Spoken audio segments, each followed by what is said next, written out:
चलिए करते हैं स्टार्ट नेक्स्ट टॉपिक जिसका नाम है फ्लूइड डायनेमिक।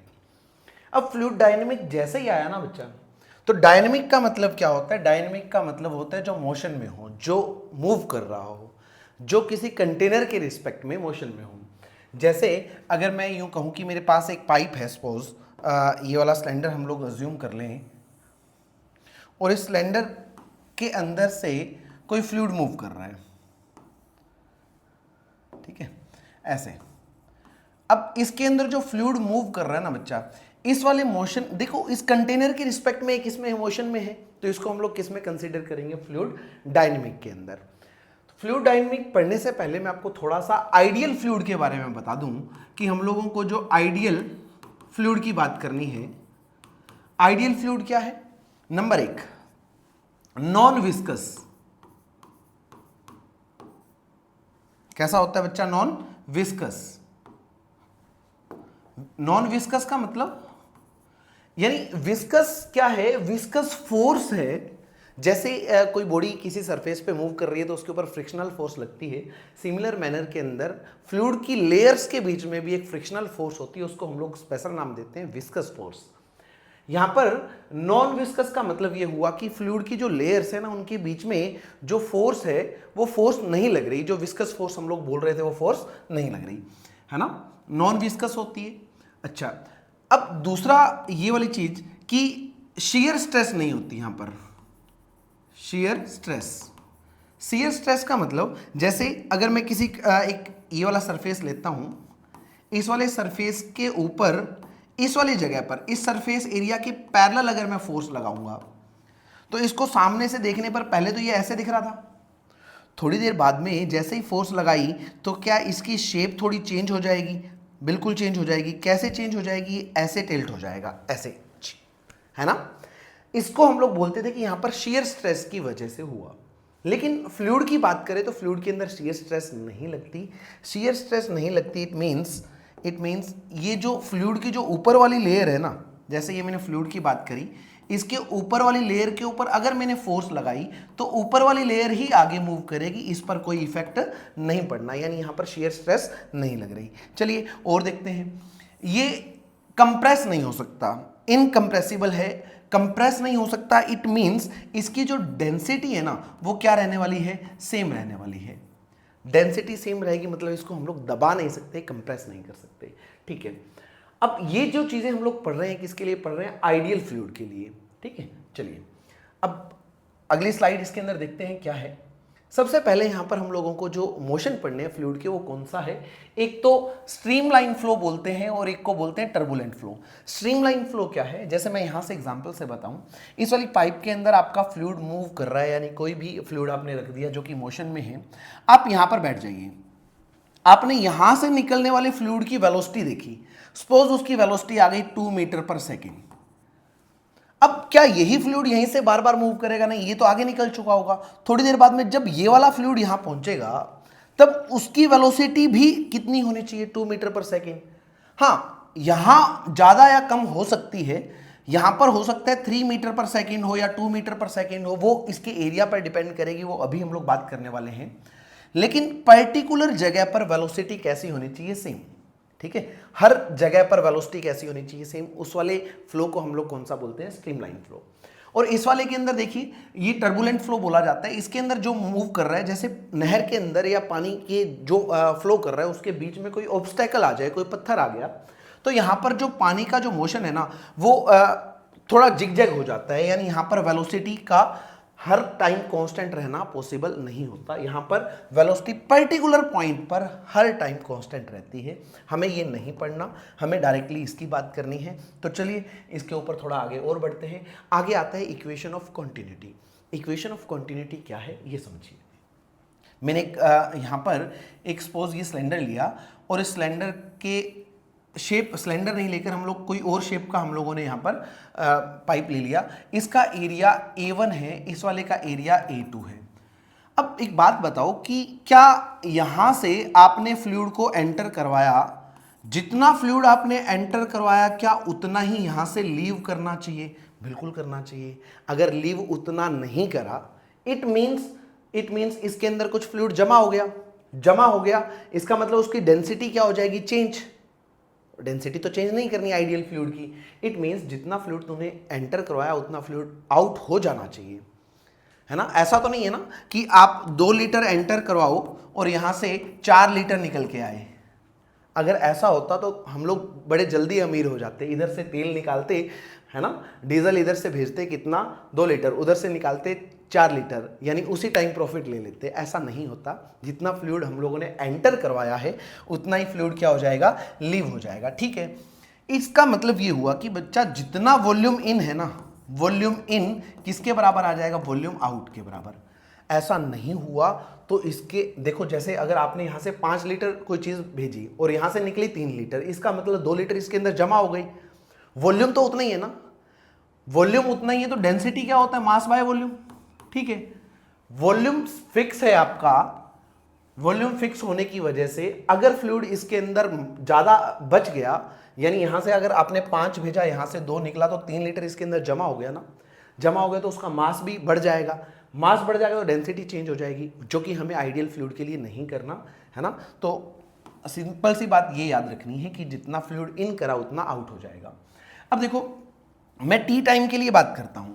टी टाइम के लिए सपोज इसका जो मोशन है ना वो कितना हुआ, dx1, ये dx1 मूव करा, यहां से यहां तक फ्लूइड मूव करा, उतना ही टाइम में यहां पर dx2 मूव करेगा। यहां पर dx2 डिस्टेंस चला, यहां पर कितना चला, dx1 डिस्टेंस चला। और वॉल्यूम कितना होता है, अगर मैं इतने पार्ट की बात करूं, छोटी सी डिस्टेंस की बात करूं, तो ऑलमोस्ट सिलेंडर है, ये भी ऑलमोस्ट सिलेंडर है, ठीक है। सिलेंडर का एरिया जो वॉल्यूम होता है वो कितना होता है, एरिया इंटू लेंथ। एरिया यहां पर कितना है, a1, कितना लेंथ चला, dx1, और यहां पर एरिया कितना है, a2, आउटपुट के अंदर एरिया a2 लिया ना हम लोगों ने, तो a2 एरिया हो जाएगा, और कितना डिस्टेंस चला, dx2, ठीक है। तो ये इक्वेशन हम लोगों ने अप्लाई कर दी। अब उसके बाद अगर मैं पूछूं कि डिस्टेंस कितना चला, आप कहोगे हमें सिंपल सी बात ये बता दो कि यहां पर वेलोसिटी कितनी है। मैंने कहा जी वेलोसिटी तो v1 है, तो t टाइम के लिए चला होगा, ये छोटे से टाइम के लिए, तो डिस्टेंस कितना आ जाएगा, ये dx1 डिस्टेंस आ जाएगा, जितना स्पीड है इनटू टाइम, स्पीड कितना है v1, टाइम कितना लगा t, ठीक है। और यहां पर आउटपुट के अंदर एरिया तो a2 था, dx2 को कितना लिखूंगा, dx2 आ जाएगा जितना यहां पर स्पीड था, जो कि मैंने v2 ले लिया, और टाइम कितना लगा, जितने टाइम में ये यहां आया उतने टाइम में ये यहां आया होगा। डिस्टेंस तो अलग अलग चली बट टाइम तो सेम था ना, तो कितना टाइम लिया उसने, t टाइम लिया। यहां पर स्पीड कितनी थी, v2, टाइम कितना है t, अरे डिस्टेंस स्पीड इंटू टाइम होता है। dx1 क्या है, वहां की स्पीड इंटू वहां का टाइम, dx2 क्या है, वहां की स्पीड इंटू वहां का टाइम, और टाइम से टाइम क्या हो जाएगा, कैंसिल। इसका मतलब ये निकल के आया कि जो यहां पर एरिया a1 ही रहेगा, गलती से a2 लिखा गया, a1 v1 is equal to कितना, a2 v2, ठीक है। a1 v1 बराबर a2 v2, it means area into velocity बराबर कांस्टेंट। ये v वॉल्यूम वाला नहीं है, वॉल्यूम के लिए मैं बड़ा v लिख रहा हूं, ठीक है। ये v किसके लिए है, वेलोसिटी के लिए। एरिया और वेलोसिटी का प्रोडक्ट कैसा रहेगा, कांस्टेंट रहेगा। अगर आपने एरिया रिड्यूस कर दिया, एरिया क्या कर दिया, कम, तो वेलोसिटी को क्या होना पड़ेगा, इंक्रीज होना पड़ेगा, बिल्कुल भाई, क्योंकि ये कैसा है, कांस्टेंट है। a1 v1 बराबर a2 v2, ये इक्वेशन, इस इक्वेशन को बोलते हैं इक्वेशन ऑफ कॉन्टिन्यूटी, बड़ी इंपॉर्टेंट है, कहीं पर भी लगा लो a1 v1 बराबर a2 v2। थर्ड पॉइंट कहीं कंसीडर करोगे, यहां पर कर लिया सपोज, तो यहां पर क्या कर दोगे, यहां का एरिया इंटू यहां की वेलोसिटी इसके इक्वल आ जाएगी, ठीक है। यानी ये सिंपल सी बात आपको ध्यान रखनी है, अगर आप लोगों ने वेलोसिटी को बढ़ाना है तो एरिया को कम करना पड़ेगा।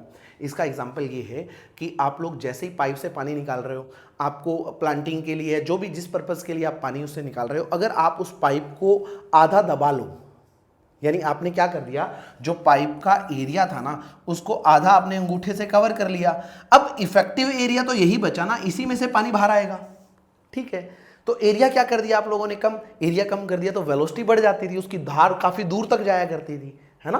तो ये इसका एग्जांपल हो गया, इसको बोलते हैं इक्वेशन ऑफ कॉन्टिन्यूटी, ठीक है। चलिए अगली बात करते हैं हम लोग बर्नौलीज थ्योरम की, बड़ी इंपॉर्टेंट थ्योरम है, और ये एक्चुअली किस पर बेस्ड है, it is based on work energy theorem पर। वर्क एनर्जी थ्योरम याद होगी, work done by all the force is equal to कितना, चेंज इन काइनेटिक एनर्जी। चलिए करते हैं इसको स्टार्ट। यहां पर हम लोगों ने ये ऐसा कोई पाइप लिया, ये वाला, और इस पाइप की बात करूं तो इस वाली जगह एरिया A1 है, यहां पर वेलोसिटी V1 है, यहां पर एरिया A2 वेलोसिटी V2, ठीक है। इसके अंदर फ्लूइड ऐसे मूव कर रहा है, इस डायरेक्शन के अंदर ऊपर जा रहा है ऐसे, ठीक है। इसका जो मोशन है वो ऐसे है, इस डायरेक्शन में क्या चल रहा है अपना फ्लूइड। अब अगर मैं इसी पाइप के पीछे वाले हिस्से को देखूं ना, तो यहां पर ऐसा फ्लूइड ऐसे आ रहा था और यहां से फ्लूइड ऐसे बाहर जा रहा था। मेरे को तो सिर्फ इस पाइप पे कंसंट्रेशन करना है। और एक यहां पर हम लोग एक चीज और ले लें कि यहां पर हम लोगों ने एक हॉरिजॉन्टल लेवल ले लिया। इस हॉरिजॉन्टल लेवल से ये जो हाइट है ना, ये हाइट दे दी हम लोगों को h1 और ये वाली हाइट हम लोगों को दे दी h2। चलिए इनको लिखते हैं, ये वाली हाइट कितना है h1 और ये वाली हाइट कितना है h2। मेरा सिर्फ ध्यान इस पाइप पर होना चाहिए। बाहर वाली जो पाइप है, जो बाहर का पाइप का टुकड़ा है, उसको एक बार इग्नोर करना है। वो मैंने ड्रॉ इसलिए करा है ताकि तू थोड़ी सी बात समझ पाए। क्या समझ पाए? यहां पर अगर प्रेशर P1 है, कितना प्रेशर है P1, यहां पर प्रेशर कितना है P2, ठीक है। इस वाली पाइप के ऊपर जो हमारे को डील करनी है, इस वाली पाइप से, इसके ऊपर देख, ये पीछे से जो पानी आ रहा है उसकी वजह से इस वाले एरिया पर फोर्स किधर लगेगी? आप कहोगे डेफिनेटली आगे की तरफ लगेगी। हाँ, तो मैंने यहां पर एक फोर्स लिख दी, इस फोर्स को लिख दिया F1, ठीक है। फोर्स किसके बराबर आएगी? Pressure into area. प्रेशर कितना है P1, एरिया कितना है A1। चलो उसको हम लोग यहां पर लिख भी लें कि F1 किसके बराबर आया? F1 आ गया जितना वहां का प्रेशर था इनटू जितना वहां का एरिया है, ठीक है। अब यहां की बात सुन, ये वाला फ्लूइड आगे वाले फ्लूइड को किधर फोर्स लगा रहा है? आगे की तरफ। तो इसके ऊपर फोर्स आगे की तरफ लगी तो ये रिएक्शन लगाएगा, तो किधर फोर्स लगाएगा? पीछे। तो पीछे कितना लग गया इसके ऊपर? पाइप के ऊपर जो हमारे को डील करना है उसके ऊपर फोर्स की डायरेक्शन किधर आ जाएगी? पीछे। फिर से समझो, ये वाली पाइप है ना, इसके अंदर जो फ्लूइड जा रहा है वो अगले वाली पाइप को, जो हम लोगों ने वैसे ही लिख रखी है, उसके ऊपर फोर्स किधर लगाएगा? आगे। इसके ऊपर एक्शन आगे लगा तो ये इसी पाइप पे रिएक्शन किधर लगाएगा? पीछे। यानी इसके ऊपर फोर्स किधर लग जाएगा? पीछे लग जाएगा। यहां पर F2 फोर्स लगा, इधर से F1 फोर्स लगा। अगर मैं F2 की बात करूं तो F2 कितना आ जाएगा? यहां का प्रेशर P2 इंटू यहां का एरिया A2, ठीक है। ये वाली चीज भी हम लोगों ने लिख ली। अब हम लोग चल रहे हैं कि भैया ये वाले लिखने के बाद मैं इसको एक बार इरेज कर दूं, क्योंकि इसको समझाने के लिए मैंने लगाया था, वो मैंने कर दिया। हमारा जो मेन ध्यान जो रहने वाला है वो इसी पाइप पर रहने वाला है। अब अगली जो बात लिख रहा हूं वो ये थी कि work done by all the force is equal to कितना था? डेल्टा की। वर्क एनर्जी थ्योरम कहती थी, ठीक है। अब वर्क डन किस किस ने करा? आप कहोगे कि पहले वाले सरफेस के ऊपर फोर्स लग रही थी F1, ठीक है। F1 फोर्स लग रही थी तो उसकी वजह से कुछ डिस्प्लेसमेंट हुआ होगा। कितना हुआ है? मान ले dx1 हो गया, और यहां पर डिस्प्लेसमेंट कितना हो गया? dx2, जैसा कि हम लोगों ने इक्वेशन ऑफ कॉन्टिन्यूटी के अंदर लिया था, ठीक है। ये वाला फोर्स भी वर्क करेगा, ये वाला फोर्स भी वर्क करेगा। इसके अलावा भी एक फोर्स है, कौन सा? यहां से फ्लूइड ऊपर गया, h हाइट ऊपर गया। जैसे मैं इसी को h हाइट ऊपर लेकर जाऊं तो क्या मैंने वर्क करा? बिल्कुल। ग्रेविटी ने किधर वर्क करा? ग्रेविटेशनल फोर्स डाउनवर्ड लग रही है, डिस्प्लेसमेंट ऊपर हुआ, तो दोनों के बीच में एंगल कितना है? 180। तो फोर्स कितना आ जाएगा? नेगेटिव का आ जाएगा। वर्क कितना आ जाएगा? नेगेटिव का। चलिए, तीन फोर्सेस हैं, F1, F2 और तीसरा ग्रेविटेशनल फोर्स। तीनों का वर्क ले लेते हैं। तो मैंने लिखा work done by first force, उसके बाद किसका लिखिए भाई? Plus work done by second force, plus work done by gravitational force. Gravity भी तो लग रही है ना, इजिकल टू कितना? K final minus K initial, ठीक है। पहले वाली फोर्स की वजह से वर्क कितना आएगा? फोर्स और डिस्प्लेसमेंट की डायरेक्शन सेम है, डायरेक्शन सेम है तो वर्क पॉजिटिव आएगा।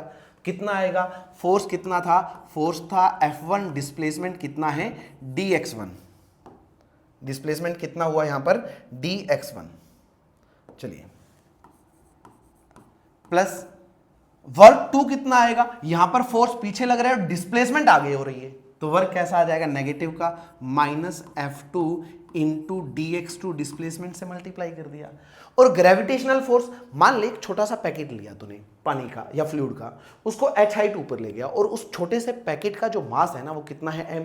तो मैंने बोल दिया कि ग्रेविटेशनल फोर्स तो नीचे लग रही है, ठीक है, कितनी लग रही है mg, और डिस्प्लेसमेंट किधर हुआ, ऊपर। कितना हुआ, अगर मैं ये वाली हाइट h1 बोल रहा हूं, ये वाली हाइट h2 बोल रहा हूं, तो डिफरेंस कितना आ जाएगा, h2 माइनस h1, यानी यहां से कितना ऊपर गया, h2 माइनस h1। तो कितना ऊपर गया, आप लोग लिख दोगे h2 माइनस h1। चलिए लिखते हैं इसको, h2 माइनस h1, ये आपकी डिस्प्लेसमेंट हो गई। तो दोनों के बीच में एंगल कितना है, 180, एंगल 180, तो वर्क डन कैसा आ जाएगा, नेगेटिव आ जाएगा। तो हम लोग यहां पर वापस से लिखते हैं क्या, कि भाई जो ग्रेविटी ने वर्क करा ना वो कैसा हो जाएगा, नेगेटिव, माइनस mg इंटू क्या, h2 माइनस h1, ठीक है। ये तो हमारा वर्क तीनों का आ गया, इजिकल टू कितना, डेल्टा के, यानी के फाइनल माइनस के इनिशियल। मैं एक बार उसको डेल्टा के लिख देता हूं, जगह की कमी होने की वजह से नेक्स्ट स्टेप के अंदर उसको लिख देंगे, या फिर इसको थोड़ा सा इधर शिफ्ट कर लेते हैं हम लोग, इसको उठाते हैं थोड़ा सा इधर शिफ्ट कर लेते हैं। चलो अब हम लोग इसको प्रॉपरली सॉल्व कर सकते हैं। चलिए देखते हैं, इसको क्या लिख देंगे बोल, के फाइनल यानी कितना, half mv square, half m into V, कौन सा फाइनल कितनी है वेलोसिटी, v2, उसका square, minus half m into V, initial कितनी है, v1, उसका स्क्वायर। ठीक, अब अगली स्टेप के अंदर हम लोगों को f1 की वैल्यू पुट करनी है। f1 कितना आएगा, p1 इंटू a1। यहां पे गलती से भी हम लोगों ने क्या लिख दिया था भाई, a2 लिख दिया था, a2 नहीं है, ये a1 ही रहेगा, यहीं का एरिया लिखना है ना मेरे भाई। तो ये कितना आ जाएगा, फोर्स कितना है, P1 into A1, displacement dx1, और ये कितना आ जाएगा, माइनस F2 को क्या लिख देंगे, F2 आ जाएगा P2 इंटू A2, तो लिख दो P2 into A2 into displacement dx2। इसको अगर मैं प्रॉपरली सोल्व कर लूँ तो ये कितना आ जाएगा, एक बार सोल्व ना कर, mg h2 minus h1 is equal to half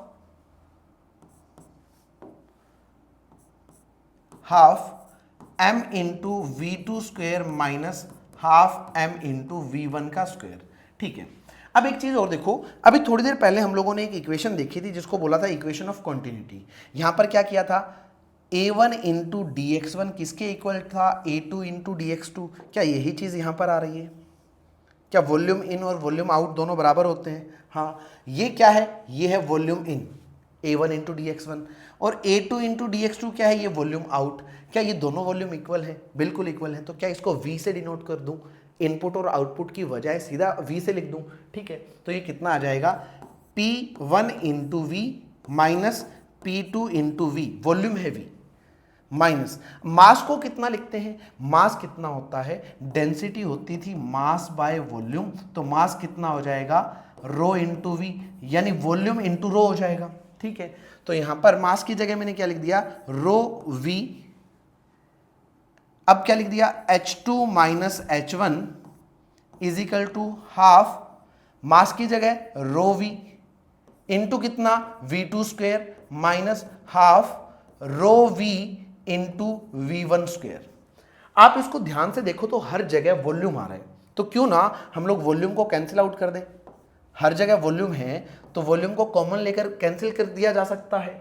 तो ये कितना आ जाएगा, P1 माइनस P2 माइनस ये कितना हो जाएगा, अच्छा जी हम लोगों ने यहां पर स्किप कर दिया, ये mg था तो यहां पर रो v इंटू जी भी आना था, क्या आना था यहां पर, g, तो रो इंटू जी।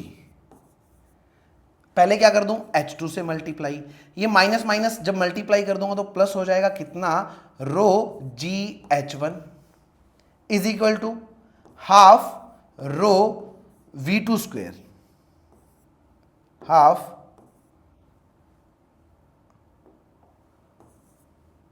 ये आ जाएगा बच्चा, half rho into V2 square minus half rho into V1 square. ठीक है, यहां तक बात सारी क्लियर हो गई। अब और कुछ किया जा सकता है क्या इसके अंदर, मैं क्यों ना एक काम कर लूं कि P1 और H1 और V1 इन सभी को एक साइड ले आऊं। ठीक है, तो जैसे ही P1 तो यहां पर था ही, और ये रहा H1 वाली term plus rho G H1, और उधर से जो वेलोसिटी की टर्म है minus half rho v1 square, इधर आकर क्या हो जाएगा प्लस का half rho v1 square is equal to, इस P2 को नेगेटिव को उधर लेकर जाऊंगा तो पॉजिटिव हो जाएगा, यानी कितना P2, ये उधर जाएगा तो पॉजिटिव हो जाएगा कितना रो GH2, और इस साइड क्या है V2 तो एज इट इज पड़ा था, तो इसको एज इट इज यहां पर लिख दो, ये कितना आ जाएगा आपका, ये आ जाएगा half rho V2 square, half rho V2 square. ये इक्वेशन अगर आप देख पाएं तो इसी इक्वेशन को हम लोग क्या बोलते हैं, equation of continuity, Bernoulli's theorem, क्या बोलते हैं इसको, बर्नौलीज थ्योरम। ये किस पर बेस्ड थी, ये बेस्ड थी आपके work done by all the force is equal to कितना, change in kinetic energy. Simple सी बात थी, मैं एक बार फिर से रिपीट कर देता हूँ, इधर से फोर्स F1, उधर से फोर्स F2, यहां से ऊपर चला गया H2 माइनस H1 हाइट चला गया, तो work done by all the force first second और work done by gravity is equal to K final minus K initial. हम लोगों ने कुछ नहीं करा, F1 इंटू dx1, पहले वाली वर्क की बात करा तो फोर्स इंटू डिस्प्लेसमेंट, दूसरे वाले वर्क की बात करूंगा तो नेगेटिव आ जाएगा, क्यों, क्योंकि फोर्स तो हमारा पीछे लग रहा था, डिस्प्लेसमेंट आगे हो रही है, एंगल 180, तो नेगेटिव का वर्क आ जाएगा। फिर ग्रेविटेशनल का जो वर्क आएगा वो भी नेगेटिव आएगा, क्योंकि h हाइट ऊपर चला गया और ग्रेविटेशनल फोर्स नीचे है, तो माइनस का mg h2 माइनस h1 कर दिया, is equal to half m v2 square minus half m v1 square कर दिया। अब कुछ नहीं, फोर्स की जगह क्या लिख दिया, प्रेशर इनटू एरिया, फोर्स की जगह प्रेशर इनटू एरिया, फिर ये जो टर्म बनी है क्या बन गई, वॉल्यूम बन गई। मास की जगह मैंने सिंपल सा क्या लिख दिया, रो इनटू वी, और जैसे ही सॉल्व करके इसको देखा तो क्या निकल के आया, P1 plus rho GH1 plus P1 plus rho GH1 plus half rho V1 square is equal to P2 plus rho GH2 plus half rho V2 square. इसका मतलब ये हुआ, मैं इसको नेक्स्ट स्लाइड के अंदर लिख लेता हूँ, क्या है अपने पास, देखो P1 plus rho GH1 plus half rho V1 square is equal to P2 plus rho GH2 plus half rho V2 square. क्या इसको ऐसा लिखा जा सकता है, pressure plus rho GH plus half rho velocity का square is equal to constant, बिल्कुल लिख सकते हैं, क्योंकि अगर थर्ड पॉइंट कहीं कंसीडर करते तो क्या लिखते, P3 प्लस रो GH3 प्लस हाफ रो V3 का स्क्वायर। हाँ, ये आपकी इक्वेशन जो आई, इसी इक्वेशन को हम लोग क्या बोलते हैं, बर्नौलीज थ्योरम। इंपॉर्टेंट पार्ट है, अच्छे से याद रख लेना। अच्छा, अब मैं इसी के अंदर स्पेशल केस देता हूं कि इफ, अच्छा एक बार फिर से मैं रिपीट कर दूं ताकि आपको अच्छे से याद हो जाए, बार बार मेहनत ना करनी पड़े। आप क्या याद करोगे, P1 plus rho GH1 plus half rho V1 square, ये V क्या है, वेलोसिटी वाला V है, is equal to P2 plus rho GH2 plus half rho V2 square. ठीक है, चलिए, यानी आप लिख सकते हो pressure plus rho GH plus half rho into velocity square is equal to constant. अब स्पेशल केस क्या है, अगर मैं बोल दूं कि भाई H1 और H2 इक्वल है, H1 और H2 किसके हैं, इक्वल है, तो अगर यहां पर भी H1 आ जाए, ये H1 और H2 इक्वल है, तो ये वाली टर्म इससे कैंसिल आउट हो जाएगी। देखो मैं इसको कैंसिल कर ही देता हूं, ये वाली टर्म और ये वाली टर्म क्या हो जाएगी, कैंसिल। मैं वापस से इसको सेट कर दूं, ये दोनों टर्म कैंसिल आउट हो जाएंगी, तो क्या बन के आएगा आपके पास, आपके पास जो ये इक्वेशन निकल के आएगी, ये कितनी आ जाएगी, P1 प्लस कितना, half rho V1 square is equal to P2 plus half rho V2 square. क्योंकि हाइट दोनों सेम लेवल पर अगर होते तो हाइट वाली टर्म तो कैंसिल हो जाती। इसका मतलब ये हुआ कि pressure plus half rho velocity square is equal to constant, same level है, तो ये वाली इक्वेशन आपको अच्छे से समझ लेनी है। अगर आपका वेलोसिटी बढ़ गया तो प्रेशर कम हो जाएगा, वेलोसिटी बढ़ गया तो प्रेशर को क्या होना पड़ेगा, कम, क्योंकि इन्हीं का तो सम क्या है, कांस्टेंट है। वेलोसिटी बढ़ा तो प्रेशर को क्या होना पड़ेगा, कम होना पड़ेगा। अच्छा, इसी का एग्जांपल हम लोग देखते हैं। आप लोग कभी मेट्रो से कभी मूव करना स्टार्ट करो, है ना, कभी मेट्रो से ट्रैवल करो, तो आप लोग देखते हो कि मेट्रो की जो लाइन है ना, उससे थोड़े ऊपर एक येलो लाइन लगाई जाती है।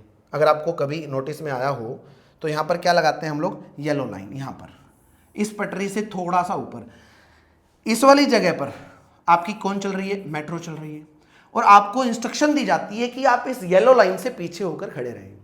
उसका रीज़न क्या है, रीज़न मैं यहाँ पर क्लियरली समझा दूँ। ये इंसान है, इसके ऊपर यहाँ पर एटमॉस्फेरिक प्रेशर की वजह से फोर्स परपेंडिकुलर ऐसे लगेगा, यहाँ पर ऐसे लगेगा। क्या ये वाला फोर्स और ये वाला फोर्स इक्वल है क्या? हाँ इक्वल है। क्यों है? क्योंकि यहाँ पर भी एटमॉस्फेरिक प्रेशर इनटू ये वाला छोटा सा एरिया DA, और यहाँ पर भी फोर्स कितना आ जाएगा? Atmospheric pressure into area DA, equal है, बैलेंस कर देगा। अच्छा ठीक है, ये वाली बात तो क्लियर हुई। यानी सामने से जो फोर्स लग रही है वही फोर्स पीछे से लग रही है, यानी इक्विलिब्रियम के अंदर है, उसके ऊपर नेट फोर्स 0 हो गई। जब यहां से गाड़ी मूव करेगी, मेट्रो मूव करेगी, तो ट्रैक के ऊपर जो एयर है क्या उसको भी मेट्रो की स्पीड से दौड़ना पड़ेगा? हाँ, यानी यहां पर क्या वेलोसिटी बढ़ गई? बिल्कुल बढ़ गई। अगर वेलोसिटी बढ़ जाएगी तो क्या हो जाएगा? वेलोसिटी बढ़ने से यहां का प्रेशर कम हो जाएगा। बिल्कुल, पीछे से तो उतना ही प्रेशर है, आगे वाला प्रेशर कैसा हो गया? कम। यानी पीछे से फोर्स तो जितनी पहले लग रही थी उतनी अब लगेगी, लेकिन आगे से फोर्स कैसी हो जाएगी? कम। यानी पीछे से ज्यादा फोर्स लगना स्टार्ट हो गया, यानी नेट फोर्स किधर आ जाएगी? ट्रैक की तरफ आ जाएगी। आपको गिरने का डर है, इसलिए आपको इंस्ट्रक्शन दी जाती है कि आप उससे थोड़ा दूर हटकर खड़े रहें। इसका और क्या एग्जाम्पल रहता है बर्नौली थ्योरम पर, और क्या क्या चीजें बेस्ड हैं? देखो, अगर हम लोग बात करें कि भाई ये हमारे पास जो पिचकारी जो हम लोग यूज़ करते हैं, किसके लिए? होली के टाइम पे जो पिचकारी यूज़ करी जाती है उसको देखते हैं। ये इसको हम लोग थोड़ा स्ट्रेट बना ले, बढ़िया रहेगा, सिलेंडर की शेप के अंदर ये पिचकारी है अपनी। इसके आगे का पार्ट, एक मिनट रुकिए भाई, just a minute, just a minute. चलिए हम लोग इसको वापस से कंटिन्यू करते हैं। कहाँ थे हम लोग? बर्नौली थ्योरम पर, है ना। एक मिनट रुको भाई, एक मिनट।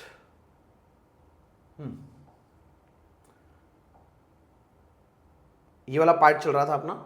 हाँ, बर्नौली थ्योरम पर बेस्ड और क्या था? ये हम लोगों ने एक पिचकारी जो ली, उस पिचकारी की बात करूं तो आगे वाला पार्ट जो है ये ऐसा होता है, ठीक है। यहां पर कई बार कलर के लिए भी हम लोग बोतल सेट कर देते हैं, कलर के लिए, कि अंदर से कलर है, और यहां से जो पिस्टन है ना, उस पिस्टन को जैसे ही मैं पीछे मूव करवाऊंगा, जैसे पीछे मूव करेंगे तो क्या यहाँ की वेलोसिटी बढ़ जाएगी? बिल्कुल बढ़ेगी। वेलोसिटी बढ़ेगी तो प्रेशर क्या हो जाएगा? प्रेशर कम हो जाएगा। प्रेशर कम हो जाएगा, यहाँ का प्रेशर तो उतना ही है, यहाँ का प्रेशर कम हो गया, तो ये फ्लूइड कहाँ से कहाँ जाएगा? हायर से लोअर जाएगा, यानी नीचे से चीज़ कहाँ? ऊपर उठना स्टार्ट हो जाएगी, यानी ये कहाँ आ जाएगी? इस मेन सिलेंडर के अंदर। फिर आप इसको जैसे ही दबाओगे तो वो आगे चली जाएगी, है ना, इसके थ्रू आगे मूव कर जाएगी। ये इसका एक और प्रिंसिपल है, ठीक है। अच्छा, और देख, और क्या चीज़ें हैं? अगर मैं इसके अलावा एक और चीज़ बताऊँ आपको कि देखो, तूफान वूफान आते हैं ना, जब आपने एक सुंदर सी हट बना रखी है अपने घर पे, एक सुंदर सी क्या है? हट, अपने सिटिंग एरिया के लिए रखी हुई है हम लोगों ने सपोज। अब इस हट की बात करूं तो यहां पर प्रेशर कितना है? आप बोलोगे पी नोड। बाहर भी कितना है? पी नोड, क्योंकि ये ओपन है ना, इसके अंदर विंडो है, तो यहां से एयर इनसाइड कर जाएगी, कोई दिक्कत नहीं है। अंदर का प्रेशर और बाहर का प्रेशर सेम रहता है। प्रेशर सेम होने की वजह से यहां से फोर्स कितना लगेगा? आप बोलोगे यहां पर एरिया, अगर छोटा सा एरिया DA ले लूं तो यहां पर फोर्स लग जाएगा P नोड इंटू DA, ठीक है। यहां से फोर्स कितना लगेगा? P नोड इंटू DA, क्योंकि दोनों जगह प्रेशर कैसा है? सेम है, यानी ऊपर वाली फोर्स और नीचे वाली फोर्स एक दूसरे को बैलेंस कर लेगी। और जिस टाइम आपके यहां से क्या होगा? यहां से जब विंड फ्लो करना स्टार्ट करेगी, तूफान आएगा, तो यहाँ की वेलोसिटी क्या हो जाएगी? वेलोसिटी बढ़ जाएगी। वेलोसिटी बढ़ जाएगी तो ये वाला प्रेशर क्या हो जाएगा? कम हो जाएगा। अगर प्रेशर कम हो जाएगा तो ऊपर से लगने वाली फोर्स कम हो जाएगी, नीचे से उतनी फोर्स लग रही है, नीचे से उतनी फोर्स लग रही है, तो क्या ये हट यहाँ से उठ के ऊपर चली जाएगी? हाँ। और अगर आप तूफान रुकने के बाद देखोगे तो आपको छत पड़ोसियों के घर पर मिलेगी। उसका रीजन यही था, क्या था? कि जैसे ही वेलोसिटी बढ़ी यहाँ का प्रेशर कम हो जाएगा। प्रेशर कम हो जाएगा तो फोर्स कम लगेगी, नीचे से उतनी फोर्स है, तो रिजल्टेंट फोर्स तो ऊपर की तरफ हो गई, तो वो ऊपर उठ जाएगी, और फिर जहां भी उसको हवा का बहाव लेकर जाएगा वहां जाकर वो गिर जाएगी। चलिए, और एग्जांपल इसका क्या है? और आप जो हेलीकॉप्टर यूज करते हैं, आप यूज करेंगे, नहीं करते हैं तो कोई दिक्कत नहीं है, परमात्मा करे कि आप जल्दी यूज करें उसको, है ना। हेलीकॉप्टर के केस के अंदर क्या है, मान लीजिए हमारा हेलीकॉप्टर है एक बढ़िया सा, है ना, चलो जैसा बन गया ठीक है ना। इसके ऊपर क्या लगे होते हैं, फैन लगे होते हैं। बच्चा हंसना नहीं है, हेलीकॉप्टर पे ध्यान देना है, प्रिंसिपल पे ध्यान देना है। इसका कुछ मास है बिल्कुल, तो क्या नीचे एक फोर्स लगेगी mg, ठीक है। उस mg फोर्स को बैलेंस करना भी जरूरी है, नहीं बैलेंस करोगे तो वो हेलीकॉप्टर नीचे आ जाएगा, जमीन पर आकर गिर जाएगा। उसको बैलेंस कौन करता है, कौन करता है, सोच के बताइए, अगर पता है तो बताओ। अब मैं बताता हूं, सुनो। क्या यहां पर प्रेशर एटमॉस्फेरिक है, इसको P1 ले लेता हूं, और यहां का प्रेशर कितना ले लिया, P2 ले लिया। यहां पर प्रेशर P1 है, तो क्या ऊपर फोर्स कितना लगेगा, pressure P1 into area A, ठीक है। यहां पर फोर्स कितनी लगेगी डाउनवर्ड, इस सरफेस के परपेंडिकुलर होनी चाहिए, है ना, कितना लगेगा, P2 इंटू एरिया ए, ठीक है। अब नेट फोर्स कितनी हो गई, अगर अगर अगर मैं एक काम करूं, नेट फोर्स निकालूंगा तो ऊपर वाली फोर्स बराबर नीचे वाली फोर्स करना होता है हम लोगों को। जैसे ये फैन ऑन करोगे, आप फैन ऑन करोगे तो क्या यहां की वेलोसिटी बढ़ जाएगी। भाई फैन ऑन करोगे, फैन गर्मी के लिए थोड़ी ना लगाए जाते हैं कि गर्मी लग रही है उसको हवा चाहिए, ऐसा कुछ नहीं है। फैन इसलिए लगाए जाते हैं क्योंकि फैन चलने से वेलोसिटी बढ़ जाएगी, वेलोसिटी बढ़ जाएगी तो प्रेशर कम हो जाएगा, यानी ऊपर का प्रेशर कम हो जाएगा तो ऊपर से लगने वाली फोर्स कम हो जाएगी, नीचे से उतनी लग रही है, यानी नीचे से फोर्स उतनी लग रही है, मतलब नेट फोर्स कितना आएगा इन दोनों का, ऊपर की तरफ आ जाएगा, जो किसको बैलेंस कर लेगा, mg को बैलेंस कर देगा। कहीं ऐसा ना हो कि आप कहीं जा रहे हो, है ना, ठंड का टाइम हो, आप अपने हेलीकॉप्टर से जा रहे हो और आपको ठंड लगनी स्टार्ट हो जाए किसी वजह से, कि एटमॉस्फेयर है, ठंड का टाइम है, ठंड लगनी स्टार्ट होगी, आपने फ़ैन बंद कर दिया हो, ऐसा मत करना, है ना। फ़ैन सिर्फ हवा के लिए नहीं है, फ़ैन किसके लिए है, वेलोसिटी बढ़ाने के लिए। वेलोसिटी बढ़ेगी तो यहाँ का प्रेशर जो है वो कम हो जाएगा, और नीचे से उतना ही प्रेशर है तो नीचे से फोर्स उतनी रहेगी और ऊपर से फोर्स कम हो जाएगी, तो रिजल्टेंट फोर्स किधर चली जाएगी, ऊपर। तो रिजल्टेंट फोर्स ऊपर है, जो किसको बैलेंस कर देगी, mg को बैलेंस कर देगी। चलिए, तो ये चीज़ कवर हो गई। उसके बाद एक छोटा सा पार्ट और देखते हैं जिसको हम लोग बोलते हैं वेलोसिटी ऑफ ई फ्लक्स। देखिए हमारे पास ये वाला कोई कंटेनर है प्यारा सा, और इस कंटेनर के अंदर हम लोगों ने भर दिया फ्लूइड, ठीक है भाई। फ्लूइड भरने के बाद हम लोग यहां से एक छोटा सा होल क्रिएट कर देते हैं, है ना। इस होल का एरिया कितना है, A1, और इसको A2 ले लो, चलो कितना ले लो, A2, तो यहां का एरिया कितना हो जाएगा, A1। अब यहां पर कितनी वेलोसिटी है ये चीज पता करना है हम लोगों को, यहां पर वेलोसिटी कितनी है ये चीज पता करने के लिए ऐसे क्वेश्चन को जब भी सॉल्व करो ना, आप सबसे पहले एक चीज लिख लेना कि A1 V1 is equal to A2 V2। कौन सी इक्वेशन है, इक्वेशन ऑफ कॉन्टिन्यूटी, ठीक है। दूसरा क्या करोगे, दूसरा यहां पर लगा दोगे बर्नौली थ्योरम। बर्नौली थ्योरम लगाने से पहले भी एक काम ये करना, आपका जहां मन करे वहां पर आप एक हॉरिजॉन्टल लाइन ड्रॉ कर सकते हैं, लेकिन अगर आप हॉरिजॉन्टल लाइन यहां पर ड्रॉ कर लेंगे तो उसका एक बेनिफिट हो जाएगा। क्या बेनिफिट हो जाएगा कि उस हॉरिजॉन्टल लाइन से जो हाइट लेते थे h1 और h2, एक हाइट गायब हो जाएगी क्योंकि जीरो हो जाएगी, है ना। उसी लेवल पर अगर हम लोग हाइट ले लें जहां पर हमें वेलोसिटी का पता करना था, तो एक हाइट कम हो जाती थी। जैसे मैं आपको दिखाऊं कि ये वाली चीज थी, ये जब इक्वेशन हम लोगों ने सॉल्व करी थी, ये वाली हाइट कितनी थी, h1, ये वाली हाइट कितनी थी, h2। अगर ये लेवल यहां पर ले लेता, मैं इस लाइन की जगह ऊपर ले लेता, तो h1 कितना हो जाता, 0, सिर्फ क्या बच जाता, h2। तो वही काम हम लोग सॉल्व करने के लिए, हाँ कोई फर्क नहीं पड़ना उस चीज से कि आप यहां ले रहे हो, यहां ले रहे हो, कहीं पर भी ले लो, सॉल्व हो जाएगा, लेकिन आपकी कैलकुलेशन बढ़ जाएगी। कैलकुलेशन कम करने के लिए हम लोग रेफरेंस लाइन वहीं पर लेंगे जहां पर हम लोगों को वेलोसिटी की बात करनी है, ठीक है। यहां पर जो वेलोसिटी है ना, ये डाउनवर्ड रहेगी, वेलोसिटी कितनी रहेगी, v1, और यहां पर वेलोसिटी इस डायरेक्शन में रहेगी, कितनी रहेगी, v2। पहली इक्वेशन मैंने लगा दी। दूसरी इक्वेशन कैसे लगाऊंगा, मैं इस वाले पॉइंट की बात करूं तो यहां का प्रेशर कितना है, तो देखो जैसे ही होल आपने करा ना, होल के जस्ट बाहर क्या है, हवा है, तो एटमॉस्फेरिक प्रेशर हो जाएगा।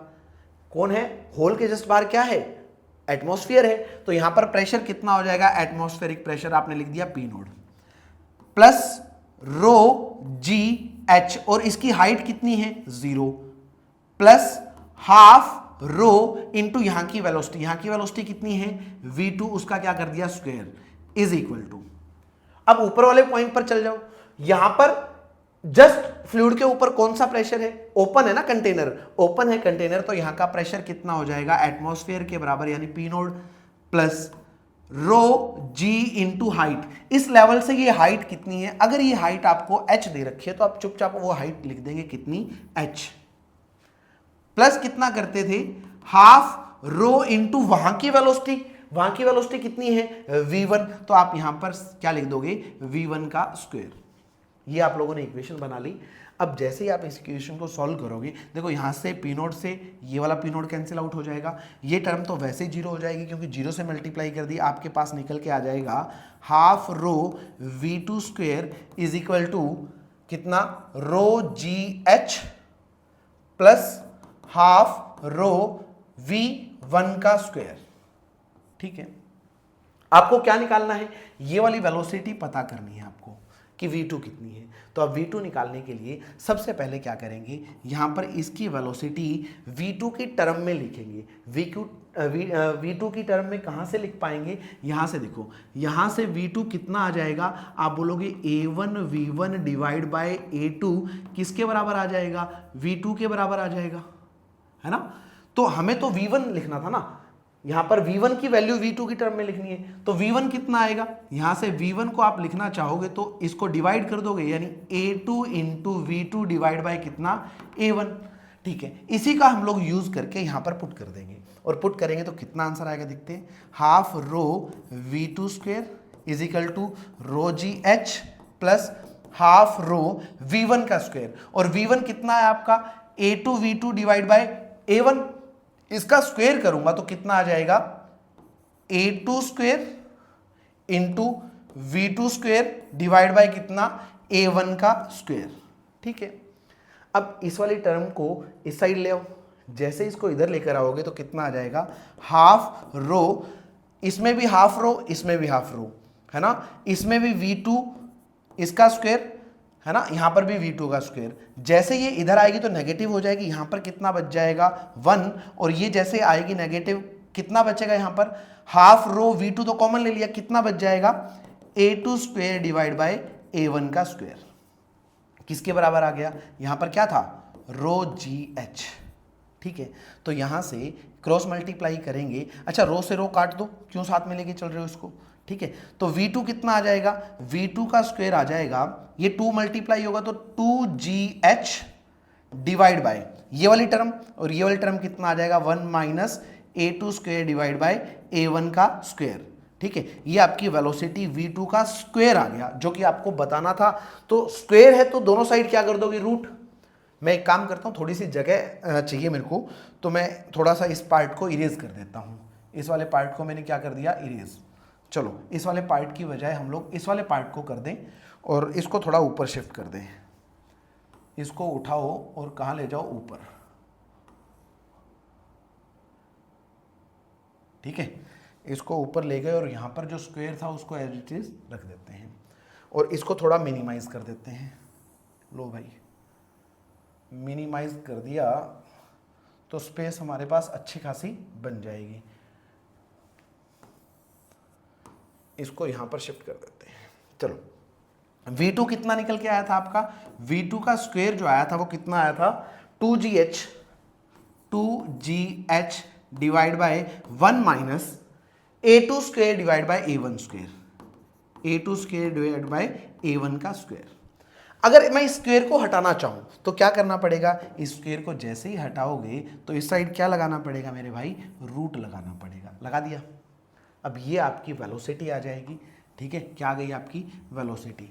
अगर अगर अगर आपका एरिया ये वाला बहुत ज़्यादा है, ये वाला एरिया बहुत ज़्यादा है, तो आप क्या करोगे, इसको नेग्लेक्ट कर दोगे। ये एरिया ज़्यादा है तो इसकी वेलोसिटी कैसी आएगी, भाई एरिया बहुत बड़ा हो गया तो वेलोसिटी अप्रोक्स जीरो हो जाएगी। जैसे आप पानी के टैंक की बात करते हो, पानी के टैंक के ऊपर वाले हिस्से का जो पानी नीचे आ रहा है उसका लेवल देखो, और टैप से पानी निकलता हुआ देखो। टैप का जो एरिया होता है बहुत कम होता है। आप जिस कंटेनर को देख रहे हो, टैंक को देख रहे हो, उसका एरिया बहुत ज़्यादा है, उस वाले वाटर का फ्लो आपको धीरे धीरे नीचे आता हुआ नजर आएगा। अप्रोक्स दिखेगा ही नहीं, काफ़ी टाइम बाद आपको ऑब्जर्व होगा कि पानी नीचे गया है। टैप से तो कंटिन्यूसली पानी निकलता हुआ नजर आ ही रहा है आपको। यानी अगर ये वाला area if A1 is greater, बहुत बड़ा है किससे, A2 से, तो V1 को अपन कितना लिख सकते हैं, 0 लिख सकते हैं। V1 को कितना लिख देंगे, 0 लिख देंगे। यहीं पर 0 लिख दोगे तो आपकी डायरेक्ट वेलोसिटी आ जाएगी। वो नहीं करना चाहते तो आप ये लिख दोगे कि भाई A2 बाय A1 का स्क्वायर है, और A2 कैसा है, A2 कैसा है, बहुत छोटा है, और A1 कैसा, बहुत बड़ा है। तो डिनोमिनेटर बड़ा हो गया तो ये अप्रोक्स वैल्यू कितनी आ जाएगी, 0 आ जाएगी। तो इसको आप 0 कर दोगे तो नीचे कितना बच जाएगा, 1 बच जाएगा। तो आपकी वेलोसिटी आ जाएगी कितना, √2gh। ये वाली बात आपको याद रख लेनी है। ये सिर्फ तभी है जब आपका ऊपर वाला एरिया बहुत बड़ा हो एज कंपेयर टू जिस पाइप से आप पानी फ्लो करवा रहे हो उस वाले के एरिया के कंपेरेटिव। इसी को बोलते हैं वेलोसिटी ऑफ ई फ्लक्स। ठीक है, चलिए, ये बर्नौली थ्योरम का प्रिंसिपल था और उम्मीद है कि आपको अच्छे से क्लियर हो गया। कोई डाउट वाउट है तो एक बार वापस से बैक करके देख लेना, सारी चीज़ें यहाँ पर आपको एक्सप्लेन कर दी गई हैं। चलिए, उसके बाद हम लोग चलते हैं अच्छे से विस्कोसिटी की तरफ। ठीक है यार, विस्कोसिटी होता क्या है? विस्कोसिटी एक्चुअल में अगर हम लोग फ्लूइड की लेयर की बात करें ना, ये हम लोगों ने एक बढ़िया सा एक नहर का बॉटम बना लिया, लो नहर का एक बॉटम बना लिया, और अब हम लोग क्या कर रहे हैं, अब हम लोग पानी को फ्लो होते हुए देखते हैं। जो पानी इस बॉटम के साथ है ना, वो वाला पानी आपको अप्रोक्स रेस्ट पर दिखेगा। आप अगर कभी ऑब्जर्व करें, है ना, किसी कंटेनर के अंदर जो पानी फ्लो कर रहा है उसका बिल्कुल नीचे वाला पार्ट जो है वो आपको अप्रोक्स रेस्ट पर दिखेगा। उससे जैसे ऊपर जाएंगे तो वेलोसिटी बढ़ना स्टार्ट हो जाएगी, और ऊपर जाएंगे तो वेलोसिटी और ज़्यादा रहेगी, और ऊपर जाएंगे तो वेलोसिटी और ज़्यादा रहेगी, और ऊपर जाएंगे तो वेलोसिटी और ज़्यादा रहेगी। ठीक है, अब ये वेलोसिटी का डिफरेंस आ गया। ऊपर वाले लेयर की सबसे ज़्यादा वेलोसिटी है, नीचे वाले लेयर की वेलोसिटी अप्रोक्स कितनी होती है, 0। अब विस्कोसिटी क्या है? विस्कोसिटी है फ्लूइड लेयर के बीच में लगने वाली फ्रिक्शनल फोर्स। सर थोड़ी देर पहले तो आप बोल रहे थे कि फ्लूइड के अंदर विस्कस फोर्स नहीं होता, यानी फ्रिक्शनल फोर्स नहीं लगती, अभी आप विस्कस फोर्स पढ़ा रहे हो। मैंने जो बात उस टाइम बताई थी वो थी आइडियल फ्लूइड की। अब हम लोग आ गए रियल लाइफ के अंदर। रियल लाइफ के अंदर जो फ्लूइड होता है उसके अंदर तो विस्कस फोर्स लगती है। विस्कस फोर्स क्या है? इन दोनों लेयर के बीच में, सपोज ये वाली लेयर है, इसकी वेलोसिटी v है, तो इसकी वेलोसिटी कितना हो जाएगा, v प्लस dv, थोड़ा सा ज़्यादा रहेगा इससे, है ना। इसकी v है तो इसकी कितनी है, v प्लस dv। अगर इन दोनों लेयर की हाइट की बात करूं तो ये हाइट कितनी है, h है, और इस h की जगह मैं अच्छे से लिखूं तो जो बुक्स के अंदर लिखा जाता है dz। dz क्या है? इन दोनों लेयर्स की, पानी की जो लेयर है ना, एक लेयर, दो लेयर, तीन लेयर, इन लेयर के बीच में जब ऊपर वाली की वेलोसिटी ज़्यादा है तो इसके रिस्पेक्ट में ये दौड़ने की कोशिश करेगा। ये वाला आगे जा रहा है तो इसको गुस्सा आएगा, ये कहेगा कि ना भाई ऐसे मत कर, मैं तेरे ऊपर क्या लगा दूंगा, एक पीछे की तरफ विस्कस फोर्स लगा दूंगा, यानी फ्रिक्शन फोर्स लगा दूंगा। उसी को हम लोग क्या बोलते हैं, viscous force. The force between the layers of fluid when there is relative velocity between them. जब दो लेयर्स के बीच में रिलेटिव वेलोसिटी हो ना तो उनके बीच में एक फ्रिक्शनल फोर्स आ जाती है जिसको हम लोग विस्कस फोर्स स्पेशल नाम से बोलते हैं। ठीक है, ये वाली चीज आपको आइडिया रखना है कि जैसे जैसे ऊपर जाओगे वेलोसिटी बढ़ती जाएगी। अब ये जो विस्कस फोर्स है ना, ये विस्कस फोर्स किन किन फैक्टर्स पर डिपेंड करती है? नंबर एक, एरिया पर। मतलब ये फ्लूइड की जितनी लेयर है ना, नहर की जितनी नहर चौड़ी है, जितनी उसकी विड्थ है, उतना उसका एरिया ज़्यादा हो जाएगा। ठीक है, जितना उसका एरिया ज़्यादा हो जाएगा उस पर डिपेंड करती है विस्कस फोर्स। किस पर डिपेंड करती है? एरिया पर। अच्छा, और किस पर डिपेंड करती है? डीवी पर। डीवी मतलब D V by D Z. D V by D Z. D V by D Z का मतलब, एक तो डीवी का मतलब हुआ कि वेलोसिटी का गैप कितना है उन दोनों लेयर के बीच में। डीवी का मतलब क्या है? वेलोसिटी का गैप कितना है, कितनी वेलोसिटी का चेंज है। डीजेड का मतलब है उन दोनों लेयर की हाइट कितनी डिफरेंस है, कितनी हाइट है उनके बीच में। तो अगर मैं इनको कंबाइन करूं और प्रोपोर्शनलिटी को हटाकर एक कांस्टेंट लगा दूं, और उस कांस्टेंट को हम लोग बोलते हैं ईटा, जिसको बोलते हैं coefficient of viscosity. Eta A dv by dz, ये आपका रिजल्ट बनके तैयार हो गया। इसको बहुत अच्छे से याद रख लेना कि विस्कस फोर्स कितना होता है, ईटा A dv by dz। dv क्या है, उन दो लेयर के बीच की वेलोसिटी का डिफरेंस कितना है, और dz क्या है, उनकी हाइट का डिफरेंस कितना है। और इस dv बाय dz को बोलते हैं वेलोसिटी ग्रेडियंट। क्या बोलते हैं इसको, वेलोसिटी ग्रेडियंट। खैर ये कोई काम की बात नहीं है, हम लोगों को तो मेनली इसके ऊपर फोकस करना है कि जो विस्कस फोर्स लगती है वो ईटा ए dv बाय dz लगती है। चुपचाप इसको याद रख ले। अब अगर हम लोग यूं कहें कि हमारी जो नहर है उसकी हाइट दे दी हम लोगों को सपोज 5 मीटर, ठीक है, और ऊपर वाली जो लेयर है वो उसकी वेलोसिटी जो है वो दे दिया सपोज कितना, 3 मीटर पर सेकेंड। अब ये हाइट दे रखी है हम लोगों को इतनी, इसकी वेलोसिटी इतनी दे रखी है, तो हम लोगों को ये तो पता है ना कि जो बॉटम पर है उसकी वेलोसिटी कितनी होती है, 0 होती है। तो इनका गैप कितना हो जाएगा, ये 3 है ये 0 है, तो गैप कितना हो जाएगा, वेलोसिटी का 3। तो अब यहाँ पर जो विस्कस फोर्स लगेगी, जितना नहर का एरिया है उसके हिसाब से ईटा ए dv को लिख दूंगा, ऊपर वाली वेलोसिटी माइनस नीचे वाली वेलोसिटी, यानी 3 माइनस 0 यानी 3 आ जाएगा, डिवाइड बाय dz। dz का मतलब उनके बीच में हाइट का डिफरेंस कितना है, जो कि कितना दे रखा है, 5। आपको सारी वैल्यू दे रखी होंगी, आप इसको सॉल्व कर लेना, जो भी आपका आंसर आ जाएगा इसी से निकलेगा। अब यहाँ पर एक चीज़ इंपॉर्टेंट ये है कि जो ईटा की यूनिट है ना, उसके अंदर बहुत सारी कन्फ्यूजन रहती है। मैं 1 मिनट उसके ऊपर भी बात कर लूँ। ईटा की यूनिट, मैंने बोला कि विस्कस फोर्स कितना होता है, आप लोगों ने बताया कि ईटा ए dv बाय dz। अगर मैं यहां से इस कोफिशिएंट ऑफ विस्कोसिटी की बात करूं तो वो कितना आ जाएगा, viscous force into dz, cross multiply कर दूं, viscous force into dz divide by, ये दोनों टर्म नीचे आ जाएंगे डिवाइड में, क्या आ जाएगा, a इंटू dv। ठीक है, अब इसकी यूनिट देखनी है हम लोगों को, यूनिट। तो यूनिट कैसे देखेंगे, फोर्स की यूनिट क्या होती है, न्यूटन। dz क्या है, dz है कि कितनी हाइट है, कितनी डेप्थ है उनके बीच में, दो लेयर के बीच में। और हाइट के लिए यूनिट क्या यूज करते हैं, मीटर। एरिया की यूनिट क्या होती है, मीटर स्क्वायर। और वेलोसिटी कितना होता है, मीटर पर सेकेंड। ठीक है, ये मीटर से ये वाला मीटर कैंसिल आउट कर दूं तो सेकंड कहां चला जाएगा, ऊपर, यानी newton into second by metre square. ये यूनिट आ गई किसकी, ईटा की, और इसको पोइसुल्ला के नाम से बोलते हैं, है ना। स्पेलिंग चेक कर लेना, स्पेलिंग चेक कर लेना भाई, पोइसुल्ला बोलते हैं, ठीक है। और अगर मैं इसकी सीजीएस यूनिट की बात करूं, सीजीएस यूनिट बोले तो सेंटीमीटर, ग्राम और सेकंड के अंदर। और आप याद करो फोर्स की सीजीएस यूनिट क्या होती थी, आप बोलते थे डाइन, डायन नहीं, डाइन, डाइन। और डीजेड क्या है, डीजेड हाइट थी, हाइट को किस में मेजर करते थे, सेंटीमीटर के अंदर, ठीक है सर। एरिया को किस में मेजर करेंगे, सेंटीमीटर का स्क्वायर, ठीक है।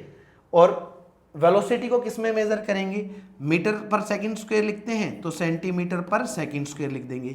इसको सॉल्व कर लेना तो ये कितना आ जाएगा, ये आ जाएगा डाइन, सेकंड स्क्वायर नहीं, सॉरी, ये सेकंड स्क्वायर नहीं, वेलोसिटी क्या होता था, मीटर पर सेकंड होता था, यानी यहाँ पर क्या आ जाएगा, सेंटीमीटर पर सेकंड आ जाएगा। चलिए, तो ये क्या निकल के आया, डाइन, सेकंड ऊपर चला गया, बाय क्या, सेंटीमीटर, और इसका स्क्वायर करना था ना हमें, मीटर का स्क्वायर करते थे तो मीटर की जगह सेंटीमीटर कर दिया, तो इसका क्या आ जाएगा, स्क्वायर, ठीक है। ये यूनिट, इसको बोलते थे पोइज, क्या बोलते हैं इसको, पोइज। और ये क्या है, पोइसुल्ला के नाम से बोलते हैं इसको, पोइज बोलते हैं। कभी ऐसा डिफरेंस दे रखा हो तो आपको थोड़ा केयरफुल रहना है। क्या केयरफुल रहना है बच्चा, जो सीजीएस यूनिट है ना, एमकेएस यूनिट कितनी थी, एमकेएस यूनिट और सीजीएस यूनिट की अगर मैं बात कर लूं तो ये तो पोइसुल्ला की, और ये कितना था, पोइज, ठीक है। ये कितना आता था, ये आता था newton second by metre square, और ये कितना आएगा, ये आएगा न्यूटन की जगह dyne second by centimetre square, ठीक है। जब मैं इसको और इसको इक्वेट कर लूंगा ना, तो ये इसकी वैल्यू लिखूंगा तो ये 10 टाइम्स आ जाएगी, है ना। इसको करूंगा तो 10 डाइन आ जाएगी, यानी 10 इसके, ये जो पोइसुल्ला है ना, ये 10 पॉइज के बराबर आ जाएगी। आप इसको जैसे सॉल्व करोगे, कैसे सॉल्व करोगे 1 मिनट में करवा भी देता हूँ, अगर आपको दिक्कत आएगी तो। देखो सुन, मैं एक काम कर रहा हूँ, ये कौन सी यूनिट है, सॉरी, इसको डिलीट नहीं करना हम लोगों ने। ये कौन सी यूनिट है, ये यूनिट है सीजीएस यूनिट, पॉइसुल्ला बोलते हैं इसको। अगर मैं इसको सीजीएस में कन्वर्ट कर दूं तो न्यूटन की जगह क्या लिखते हैं, डाइन। 1 न्यूटन में कितने डाइन होते हैं, 10⁵ डाइन होते हैं, ठीक है। इनटू सेकंड तो सेकंड ही रहेगा, ठीक है। सेंटीमीटर में कन्वर्ट करना है मीटर को, 1 मीटर में कितना, 100 सेंटीमीटर यानी 10⁵ सेंटीमीटर, और उसका क्या है स्क्वायर। जैसे ही स्क्वायर कर दूंगा नीचे 10⁴ आ जाएगा, 10⁴ और ऊपर कितना 10⁵, तो कितना बच जाएगा 10 dyne second by centimetre square, यानी एक पॉइसुल्ला 10 पॉइज के बराबर होता है। एक पॉइसुल्ला किसके बराबर होता है, 10 पॉइज के बराबर होता है। इसको बड़े केयरफुली आपको चलना है, क्योंकि क्वेश्चन के अंदर अगर वो आपको कंफ्यूज करने की कोशिश करे, पॉइज के अंदर आपको क्वेश्चन दे कि पॉइज इतना है, तो पॉइसुल्ला की टर्म में ही आपको लिखना है। आपको तो एमकेएस में लिखना होता है ना, तो इसको 10 से डिवाइड कर देना, थोड़ा सा इसके ऊपर एक्टिव होकर क्वेश्चन करना। चलिए मैं क्वेश्चन करवाऊंगा, तब इसको बड़ा अच्छे से हम लोग सॉल्व भी करेंगे। एक चीज़ और देखते हैं, यहाँ पर जो हम लोगों ने विस्कस फोर्स लिखा था उसको लिखा ईटा ए डीवी बाय डीजेड लिख दिया, ठीक है। अगर मैं विस्कस फोर्स बाय एरिया की बात कर लूं, एरिया को डिवाइड कर लूं, तो ये कितना आ जाएगा, ईटा डीवी बाय डीजेड। याद कर, ये फोर्स पर यूनिट एरिया को क्या लिखते थे हम लोग, क्या लिखते थे, स्ट्रेस। और ये कौन सी स्ट्रेस है, फ्लूइड के ऊपर वाली लेयर के ऊपर फोर्स लग रही थी, एरिया भी ऐसे ही रखा हुआ था, ऐसे ही एरिया की डायरेक्शन में एरिया की पैरेलल फोर्स लग रही है। अगर पैरेलल फोर्स लग रही है तो कौन सी स्ट्रेस होती थी, शेयर स्ट्रेस। इसको क्या बोलते हैं, शेयर स्ट्रेस। कभी आपके पास क्वेश्चन आ जाए कि शेयर स्ट्रेस की टर्म के अंदर बताओ शेयर स्ट्रेस कितनी होती है, तो ईटा डीवी बाय डीजेड सिंपल सा लिख देना है, क्योंकि शेयर स्ट्रेस कितना होता है, फोर्स बाय एरिया। स्ट्रेस को याद रखो, फोर्स बटा एरिया। अगर एरिया नीचे आ जाएगा तो ईटा डीवी बाय डीजेड बच जाएगा, ठीक है। इस टाइप से आप सारे क्वेश्चन इसी टॉपिक पे कर सकते हैं। हम लोग जब क्वेश्चन करेंगे इसके, तब मैं इसकी अच्छे से फील दिलवाऊंगा, सारे क्वेश्चन अच्छे से सॉल्व करेंगे। अभी हम लोग अगला जो पार्ट कर रहे हैं वो है स्टोक लॉ। ये क्या कहता है, देख, जब फ्लूइड की लेयर ना एक दूसरे के ऊपर मूव करती है, जैसे अगर मैं आपको बताऊं कि हमारे पास ये सपोज हमारे पास ये ऐसी चीज है, ऊपर वाली लेयर और ये नीचे वाली लेयर, जैसे इसके ऊपर मूव कर रही है फ्लूइड के ऊपर, है ना, तो इनके बीच में जो फोर्स लगती है उसको विस्कस फोर्स बोला, और उसकी वैल्यू हम लोगों ने कितनी लिख दी थी, ईटा ए डीवी बाय डीजेड। अगर आपके पास कभी ऐसा दिखे कि आपके पास पूरा का पूरा फ्लूइड भरा हुआ है, ठीक है, इस फ्लूइड के अंदर अगर कोई बॉडी जिसका रेडियस कितना दे दिया हम लोगों को, आर रेडियस दे दिया, कोई स्फेरिकल बॉडी है, आर रेडियस की है, तो जैसे ही वो नीचे जाएगी यानी इसकी वेलोसिटी डाउनवर्ड है, तो इस फ्लूइड के रिस्पेक्ट में इसकी रिलेटिव वेलोसिटी आ गई। हाँ, और ये फ्लूइड के अंदर है, जब बॉडी फ्लूइड के अंदर होती है ना, तो एक अलग तरीके से विस्कस फोर्स लगाते हैं। उस विस्कस फोर्स को हम लोग बोलते हैं 6 pi eta r v, 6 pi eta r v. देखो, ये विस्कस फोर्स कब लगेगी, जब बॉडी फ्लूइड के अंदर चल रही हो। जब बॉडी कहां चल रही हो, फ्लूइड के अंदर, तो ये वाली फोर्स लगाई जाती है। जब फ्लूइड की लेयर की बात कर रहे हैं तो विस्कस फोर्स लगाते हैं eta a dv by dz, 6 pi eta r v. R is the radius of that sphere जो उस फ्लूइड के अंदर मूव कर रहा है, v is the velocity with which the sphere is moving in the fluid, ठीक है। ये दोनों टर्म आपको अच्छे से याद होनी चाहिए, ठीक है। इसको क्या बोलते हैं, स्टोक्स लॉ। एक्चुअल में स्टोक ने जब एक्सपेरिमेंट करा था ना, उन्होंने बोला था कि फोर्स किन किन चीज़ों पर डिपेंड करती है, viscous force directly proportional eta के बोला, viscous force directly proportional r, और viscous force directly proportional velocity के बोला। जैसे डायमेंशनल एनालिसिस से हम लोग फॉर्मूले बनाया करते थे, यहाँ से जैसे ही फॉर्मूले बनाएंगे हम लोग, जैसे इसकी डायमेंशन और इसकी डायमेंशन जैसे लिखा करते हैं, उस तरीके से डायमेंशनल फॉर्मूला फर्स्ट चैप्टर के अंदर जो करा था उससे ये रिजल्ट निकल के आता है। आप इसको सॉल्व भी कर सकते हैं।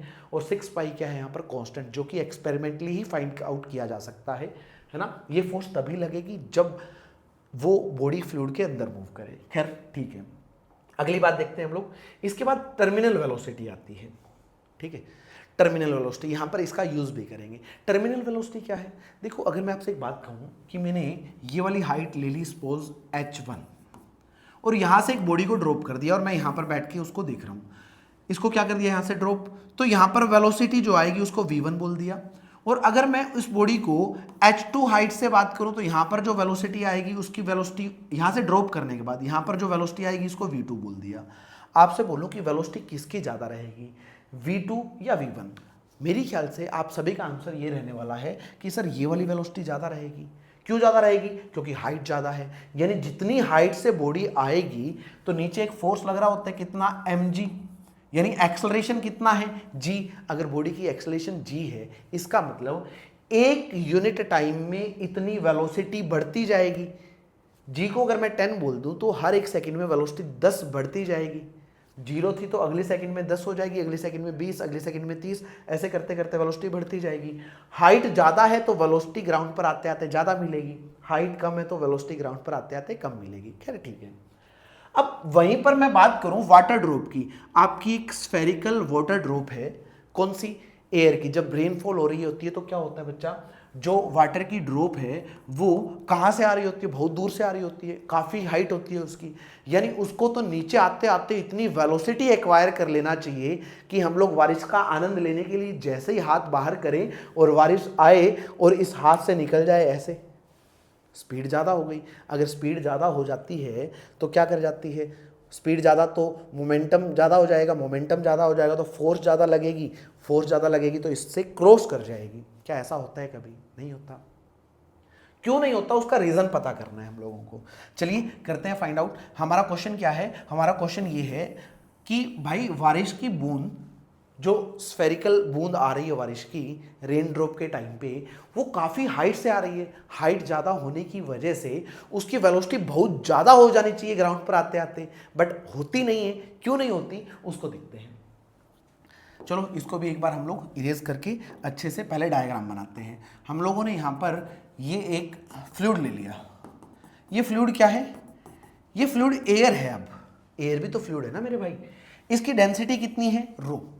और इसके अंदर वाटर ड्रॉप को हम लोगों ने यहां पर ऐसे कंसीडर कर लिया, जिसकी वेलोसिटी कितनी है? v। कितनी वेलोसिटी है? v। अच्छा, जब वो स्टार्ट हुई थी ना, तो पहले तो यूं बताओ कि इसके ऊपर फोर्स कौन कौन सी लग रही है। आपका आंसर रहेगा सर नीचे तो लग रही है mg, मास किसका? इस वाटर ड्रॉप का। ठीक है। g क्या है? Acceleration due to gravity. अब ये फ्लूइड के अंदर मूव कर रही है, एयर भी तो फ्लूइड है, यानी फ्लूइड के अंदर बॉडी मूव कर रही है, तो ऊपर एक फोर्स लगती है जिसको विस्कस फोर्स बोलते हैं, 6 पाई ईटा आर वी। ठीक है, ये भी फोर्स हम लोगों ने कंसीडर कर ली। और एक फोर्स और याद करो जो प्रेशर के डिफरेंस की वजह से आती थी, वो थी फोर्स ऑफ बायंसी। कौन सी थी? Force of buoyancy. ठीक है, कितनी होती थी फोर्स ऑफ बायंसी? मैं याद करवा दूं, डेंसिटी ऑफ लिक्विड, डूबा हुआ वॉल्यूम इंटू जी। हाँ, अगर मैं स्टार्टिंग की बात करूं तो स्टार्टिंग के अंदर जब ये मूव करना स्टार्ट हुई तो वेलोसिटी कितनी थी? 0। अगर वेलोसिटी 0 है तो ये वाली फोर्स नीचे और ये वाली फोर्स ऊपर। डूबा हुआ वॉल्यूम कितना है? टोटल वॉल्यूम डूब रखा है उस स्फीयर के अंदर, यानी वीडी की जगह आप वी यूज कर सकते हैं, है ना। वीडी हम लोग याद रखने के लिए रखा करते थे। वी वॉल्यूम डूबा हुआ है तो ऊपर ये जो बायंसी फोर्स लगेगी रो वी जी लग जाएगी। ठीक है, वेलोसिटी 0 है तो ये दो ही फोर्स लग रही है। अब ये दो फोर्स लग रही है तो रिजल्टेंट नीचे आ रहा है, नीचे आ रहा है तो एक्सेलरेशन नीचे आ गई, एक्सेलरेशन नीचे आ गई तो नीचे आते आते उसकी वेलोसिटी बढ़ेगी। थोड़ी देर बाद में वेलोसिटी कुछ v1 हो गई, v1 हो गई तो ऊपर फोर्स लगना स्टार्ट हो गया।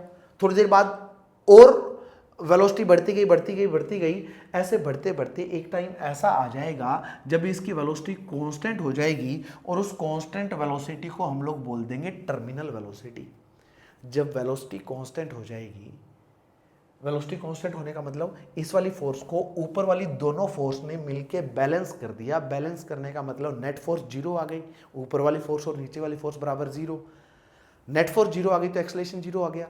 अब उसकी वेलोसिटी चेंज नहीं होनी, वेलोसिटी चेंज नहीं होनी, यानी अब ये वो वाली कंडीशन आ गई जब उसकी वेलोसिटी कांस्टेंट हो गई। ठीक है, अब इसके ऊपर मैं नेट फोर्स 0 लगाऊं तो ऊपर वाली फोर्स बराबर किसके? नीचे वाली फोर्स। ऊपर कितनी कितनी फोर्स लग रही है? 6 pi eta r v plus buoyancy force कितना होता है? Rho we into g is equal to नीचे वाली फोर्स कितनी है? M g. तो हम लोगों ने यहां पर एम जी लिख दिया। एक चीज और मैं बता दूं कि इसका जो रेडियस है ना वो कितना ले लिया हम लोगों ने? Small are.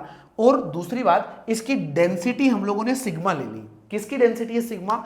उस स्फेरिकल बॉल की जो आ रही थी। अब हम लोग मास को कितना लिख देंगे? देखो यार फिर से देखो, डेंसिटी क्या था? Mass by volume. तो मास को कितना लिख देंगे? Rho into we. ठीक है, तो मास की जगह कितना लिख देंगे? Rho into volume. वॉल्यूम किसका है? अच्छा सुन सुन सुन सुन, एक गलती और करते हैं अक्सर बच्चे यहाँ पर, जो मैंने भी अभी अभी कर दी। क्या? कि डेंसिटी इंटू वॉल्यूम लिखना है। हमें मास किसका चाहिए? स्फेरिकल बॉल का। स्फेरिकल बॉल की डेंसिटी तो सिग्मा है मेरे भाई, दे रखा है यहाँ पर। Sigma is equal to mass by उसका वॉल्यूम। तो मास कितना आ जाएगा? सिग्मा इंटू वी आ जाएगा। समझ रहे हो बात? वी क्या है? Volume of the sphere. ठीक है, सिग्मा क्या है? उसकी डेंसिटी इनटू कितना? जी। ये वाली टर्म तो मैंने एज इट इज लिख दी, ये गलती मत करना। अक्सर यहां पर गलती हो जाती है, जैसे मैंने स्टार्टिंग में आते यहां पर रो की टर्म में वहां पर लिख दिया था। ठीक है, चलो अब देख, 6 pi eta r v plus rho v g, ये वाली चीज इसके इक्वल हो गई। ये v वेलोसिटी के लिए है, ये बड़े वाला v वॉल्यूम के लिए है। ठीक है, चलो अब हमें क्या निकालना था? हमें यही तो वेलोसिटी को क्या बोला था हम लोगों ने? टर्मिनल वेलोसिटी, यानी यही तो हमें निकालनी है। ये निकालनी है तो इस टर्म को उधर ले जाओ। जैसे ही उधर लेकर जाओगे तो यहां पर बच जाएगा 6 pi eta r v t is equal to sigma v g. ये उधर जाएगा तो माइनस कितना? Rho v g. ठीक है, ऐसा होते ही आप Vt की बात करेगा तो Vt कितना आ जाएगा? ये सारी टर्म नीचे आ जाएगी, यानी कितना? सिग्मा। और अच्छा एक काम और कर सकते हैं, यहाँ से क्या किया जा सकता है? देखो V और G कॉमन है तो Vg को बाहर ले लो, अंदर क्या बच जाएगा? सिग्मा माइनस रो बच जाएगा। और ये वाली टर्म डिवाइड कर दोगे तो ये कितना आ जाएगा? 6 पाई ईटा आर, ये डिवीजन में आ जाएगा। ठीक है, कुछ नहीं, सिंपल सी कैलकुलेशन। आपको तो बस ये इक्वेशन समझनी है, ऊपर वाली फोर्स बराबर नीचे वाली फोर्स। फोर्स कौन कौन सी है वो समझना है। अब देखो, अब हम लोग इसको आगे सॉल्व करेंगे तो क्या करेंगे? देखो भाई, इसको मैं थोड़ा यहां पर शिफ्ट कर दे रहा हूं, है ना। अब देखो, वॉल्यूम कितना होता है स्फीयर का? Volume 4/3 pi R cube. ठीक है, यहां पर कितना और क्या था इसके बाद? वॉल्यूम के बाद क्या था? G into sigma minus rho divide by 6 pi eta are.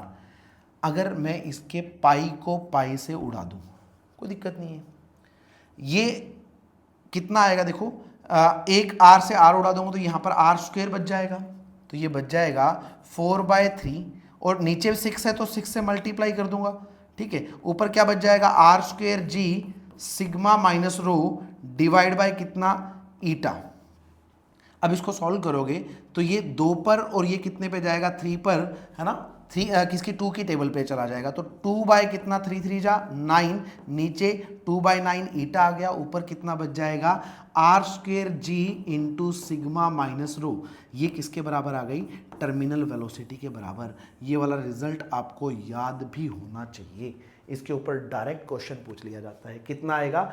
2 R square ji sigma minus rho divide by 9 eta. Sigma क्या है? डेंसिटी किसकी? इस वाटर ड्रॉप की। और कभी कंफ्यूजन हो जाएगी किसको किस में से सब्सट्रैक्ट करूं, तो कोई दिक्कत नहीं है, आप मोड ले लेना, जो भी वैल्यू आएगी प्लस माइनस कोई चक्कर नहीं है, मोड ले लेना। और वैसे देखा जाए प्रैक्टिकली कि ये इसके अंदर डूब रही है, इसके अंदर जा रही है, इसका मतलब ये इसकी डेंसिटी ज़्यादा होगी तभी तो अंदर जा रही है। यानी किसकी डेंसिटी ज़्यादा है? वाटर ड्रॉप की। किससे? एटमॉस्फेयर से, जो हवा है। यानी हवा की हम लोगों ने डेंसिटी कितनी ले रखी है? यहाँ पर रो ले रखी है। ये वाला फॉर्मूला आपको अच्छे से याद होना चाहिए। यहाँ पर सिंपल सी बात, ऊपर वाली फोर्स बराबर नीचे वाली फोर्स, और ये वाला फॉर्मूला आप याद रख लें। चलिए नेक्स्ट पार्ट देखते हैं इसका। अच्छा, नेक्स्ट पार्ट जो आता है वो आता है बच्चा सरफेस टेंशन। ठीक है, और सरफेस टेंशन मैं चाहूंगा कि हम लोग एक अलग से एक पार्ट के अंदर दे दें, और यहां तक की बात जो थी वो आप अच्छे से एक बार रिवीजन कर लें। जो हम लोगों ने फ्लूइड डायनेमिक पढ़ा उसको एक बार रिवाइज कर लें, ताकि अगला पार्ट हम लोग बाद में देख पाएं। फ्लूइड डायनेमिक में सबसे इंपॉर्टेंट बात क्या थी? इक्वेशन ऑफ कॉन्टिन्यूटी, जिसको बोलते थे A1V1 बराबर A2V2, यानी एरिया इंटू वेलोसिटी बराबर कांस्टेंट। अगर आप एरिया को बढ़ाओगे तो वेलोसिटी कम हो जाएगी, या वाइस वर्सा, जो भी करना है आपको, इन दोनों का प्रोडक्ट कांस्टेंट रखना है।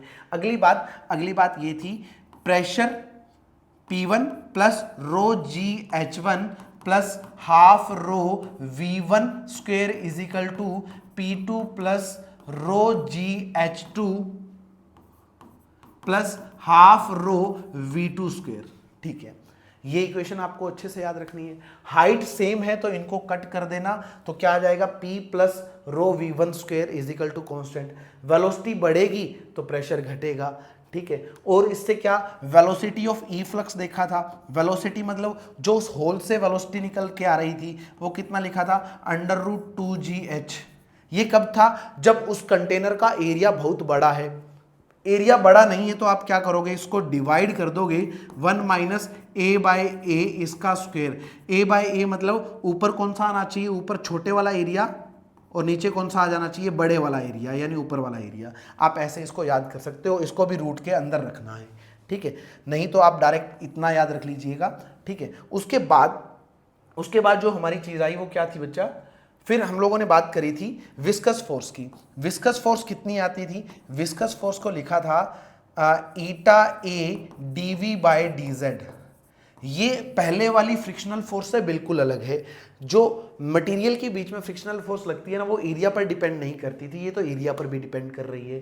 ठीक है, इसकी यूनिट क्या थी, पोइज सीजीएस यूनिट थी इसकी, और पोइसुले क्या थी, एमकेएस यूनिट थी। दोनों के बीच में डिफरेंस क्या था, जो एमकेएस यूनिट थी वो 10 टाइम्स ऑफ सीजीएस यूनिट के बराबर थी। ठीक है, अगर मैं एरिया से डिवाइड कर दूं तो क्या आ जाएगा, शियर स्ट्रेस आ जाएगा। फिर हम लोगों ने स्टोक लॉ की बात, अच्छा डीवी क्या था, दो लेयर के बीच की वेलोसिटी का डिफरेंस, और डीजेड था दोनों लेयर के बीच की हाइट का डिफरेंस। उसके बाद हम लोग अगली टर्म की तरफ चलें, जिसके अंदर हम लोगों ने स्टोक लॉ पढ़ा था। स्टोक लॉ क्या कहता था, स्टोक लॉ कह रहा था कि भाई अगर फ्लूइड के अंदर कोई बॉडी मूव कर रही है तो उसके अंदर जो विस्कस फोर्स लगेगी वो 6 पाई ईटा आर वी के बराबर लगेगी।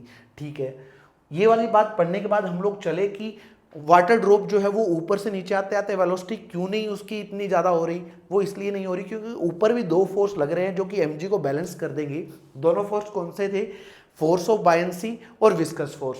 दोनों ने मिलकर जब बैलेंस करा तो जो टर्मिनल वेलोसिटी आई थी, जो मैक्सिमम वेलोसिटी निकल के आई थी, वो 2/9 ईटा आर स्क्वेयर जी सिग्मा माइनस रो, है ना। देखो ये याद मेरे को भी नहीं रहता, मैं तो फटाफट ऊपर वाली फोर्स बराबर नीचे वाली फोर्स करके इसको सॉल्व कर लेता हूँ। एक बार चेक कर लें कि यही था क्या, 2/9 R square ji sigma minus rho divide by 9 eta. ठीक है, ठीक है, तो ये चीज हम लोगों ने आज पढ़ी।